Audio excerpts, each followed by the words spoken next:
Everyone எல்லாரும் எப்படி இருக்கீங்க? லாஸ்ட் வீடியோல நான் ஒரு சென்டென்ஸ் சொல்லி உங்களை இங்கிலீஷ்ல கேட்டிருந்தேன். அது என்ன தெரியுமில்ல? நான் அவர்கிட்ட பேசுறேன், அதான் அந்த சென்டென்ஸ். இதை இங்கிலீஷ்ல சொல்லணும்னா I'll talk to him அப்படின்னு சொல்லலாம். எப்படி? I'll talk to him. Okay, so many of you answered correctly.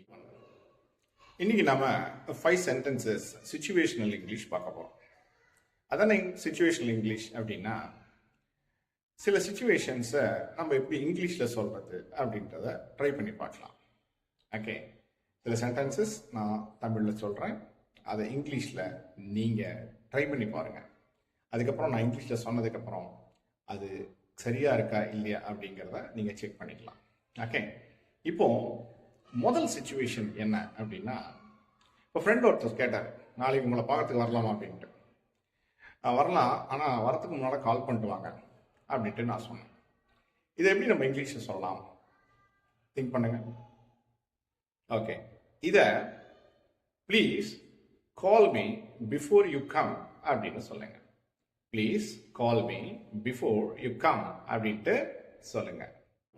Okay, இப்போ செகண்ட் சிச்சுவேஷன். இப்போ நம்ம ஏதாவது ஒரு வேலையில் இருப்போம்.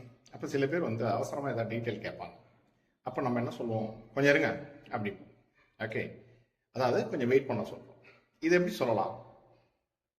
ஜஸ்ட் அ மொமெண்ட் ப்ளீஸ் அப்படின்னு சொல்லுங்க. ஜஸ்ட் அ மொமெண்ட் ப்ளீஸ், அவ்வளவுதான், ரொம்ப சிம்பிள். இப்போ தேர்ட் சிச்சுவேஷன். நீங்க சொல்றதுலயும் ஒரு லாஜிக் இருக்கு. ஆமாமா, நீங்க சொல்றது எனக்கு புரியுது அப்படின்ட்டுலாம் நம்ம சொல்றது. இது எப்படி சொல்லலாம்? திங்க் பண்ணுங்க. ரொம்ப சிம்பிளா இதை சொல்லலாம். எப்படின்னா, that makes sense அப்படின்னு சொல்லுங்க. எப்படி சொல்லலாம்? that makes sense, அவ்வளவுதாங்க. இப்போ ஃபோர்த் சிச்சுவேஷன். என் ஃப்ரெண்ட் கேட்டுட்டு இருந்தேன், பேசிட்டு இருக்கும்போது, இப்போ ஊருக்கு போகணும்னு சொன்னீங்களே, 5 நாள் லீவு கிடைச்சிதா அப்படின்னு கேட்டேன். அவர் சொன்னார், அப்ளை பண்ணியிருக்கேன், கிடைக்குமான்னு உறுதியா எனக்கு தெரியல அப்படின்னு. இப்போ சில விஷயங்கள் நமக்கு உறுதியா தெரியல அப்படிங்கிறத எப்படி சொல்லலாம் அப்படின்னா, I'm not really sure அப்படின்னு சொல்லுங்க. எப்படி சொல்லலாம்? I'm not really sure அப்படின்னு சொல்லுங்க. இப்போ லாஸ்ட் சிச்சுவேஷன், அதாவது ஃபிஃப்த்.